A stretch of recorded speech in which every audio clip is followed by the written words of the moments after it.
নমস্কাৰ বন্ধুসকল, এটা নতুন ভিডিঅ', এটা সৰু ভিডিঅ'। আচলতে ফাৰ্মখনত যেতিয়া ইকলাই লাগি থাকে বা চাউণ্ড আহি থাকে তেতিয়া ফাৰ্মখনত আমি স্প্ৰে' কৰোঁ আৰু ডেইলি ৰাতিপুৱা আৰু গধূলি স্প্ৰে' কৰিব লাগে। সেই স্প্ৰে'টো কেনেকৈ ধৰণে কৰিব লাগে মই অকণমান সবিশেষ সৰু ভিডিঅ' এটা দিবলৈ চেষ্টা কৰিছোঁ। ভিডিঅ'টো চাই থাকিব।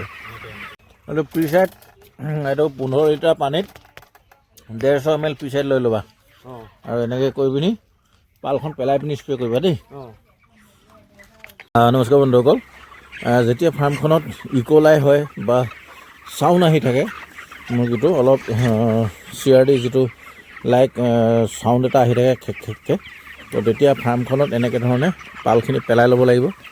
এই দেখিছে পালখিনি পেলাই লৈছে ধুনীয়াকৈ, এনেকৈ কমপ্লিটলি পালখিনি পেলাই ল'ব। যেতিয়া বৰ্ডিং যেনেকৈ বনায় সেনেকৈ বনাব নিচিনাকৈ এনেকৈ পালখিনি পেলাই ল'ব। পালখিনি পেলাই লোৱাৰ পিছত স্প্ৰে'টো কৰিব। তেতিয়া ফাৰ্মখনত কি হয় মই গোটেইখিনি দেখাই থাকিম। এয়া কমপ্লিটলি পেলাই লৈছে, মানে পাল মানে ইয়াত যিখন পলিথিন থাকে পলিথিনখন পূৰা টাইটকৈ কৰি ল'ব, যাতে ইয়াৰ যিটো স্প্ৰে' কৰোঁতে যিটো গেছটো মুৰ্গীৰ পাব লাগে আৰু ধুনীয়াকৈ ভিতৰতে গেছটো থাকিব লাগে। এনেকৈ ধৰণে পালখন পেলাই ল'ব।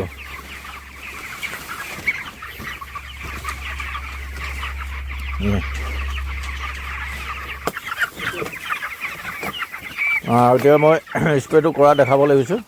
সেনেকৈ বেৰখিনিতে মাৰিব, ঠিক আছে। এটা নাকত যিটো স্মাইল আহিছে ন, এই চুকবোৰত মাৰ, এই সেই চুকটো, এই বেৰৰ চুকবোৰত মানে কি হয়, তাত মুৰ্গীটো সোমাই থাকে নে, সেইটো কাৰণে এইটো পূৰা ভিজাই দিবা হা। আৰু এই পলিথিনখনতো মাৰিবা, পলিথিনখনটো মাৰিবা ধুনীয়াকৈ। এইটো প্ৰিচাইড স্প্ৰে', এইটো মুৰ্গী গাত পৰিলেও একো প্ৰব্লেম নাই, ঠিক আছে। এনেকৈ ধৰণে স্প্ৰে'খিনি কৰিব। যেতিয়া ফাৰ্মখনত চাউণ্ড আহে, ইকলাই চাউণ্ড আহিবৰ কাৰণে এনেকৈ ধৰণে স্প্ৰে'টো তোমালোকে কৰিব পাৰা, ঠিক আছে।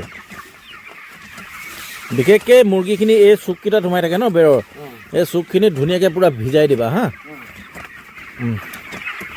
আৰু আমাৰ স্প্ৰে'টো সদায় ৰাতিপুৱা আৰু গধূলি কৰিব লাগে। আৰু ৰাতিপুৱা কৰিলে আৰু কৰাৰ পিছত ৰেকিং চেকিং হ'ব, ৰেকিং চেকিং কৰি লৈ পিনি মাৰিব পাৰিবা, ঠিক আছে। ধুনীয়াকৈ এটা এটা কথা ধুনীয়াকৈ ক্লিয়াৰ কৰি যোৱা। এতিয়া আকৌ এফালৰ পৰা বেক হৈ গুচি আহা। মুৰ্গী গাত পৰিলে একো নহয়, ঠিক আছে। আৰু এইটো পূৰা ভিজিব লাগে একচুৱেলি।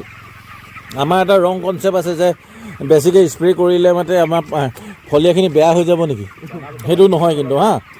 একচুৱেলি ভুচিটো পূৰা তিতিব লাগিব, তিতিলেহে তাত থকা যিখিনি বীজাণু আছে, যিখিনি কীটনাশক যিখিনি বীজাণু আছে, বীজাণুখিনি কীট পতংগখিনি মৰিব, ঠিক আছে। আমি যিমান ফ্ৰেছ ভালকৈ স্প্ৰে' কৰিবা মুৰ্গীখিনি ইমান ভালকৈ ফ্ৰেছনেছটো থাকিব। তো এইটো সকলোৱে এনেকৈ ধৰণে কৰিব, ভাল ফলাফল পাব। স্প্ৰে'টো এনেকৈয়ে কৰিব লাগে, ঠিক আছে। পাল পেলাই স্প্ৰে' কৰিবা। ফিডাৰটো তলতো মাৰাচোন, ফিডাৰটো তলত, এই তলত এনেকৈ ফিডাৰটো তলত যাতে ইয়াতে হেৰি হৈ যায়তো, সেইখিনি তলতো মাৰি দিব। দাঙি পিনি ফিডাৰটো তলত দাঙি পিনি মাৰি দিয়া, ফিডাৰটো তলত দাঙি পিনি মাৰি দিবা। এনেকৈ ধৰণে স্প্ৰে'টো সকলোৱে কৰিব। পূৰা স্প্ৰে'টো হৈ গ'ল। স্প্ৰে'টো হৈ যোৱাৰ পিছত এই পালখিনি পূৰা 40-45 মিনিট সময় পালখন পেলাই ৰাখিবা, ঠিক আছে। তাৰপিছত লাহেকৈ পালখন খুলি দিবা। তাৰপিছত তেতিয়া ধৰণে খুলি দিয়াৰ লগে লগে তাৰ যিটো গেছটো গুচি যাব।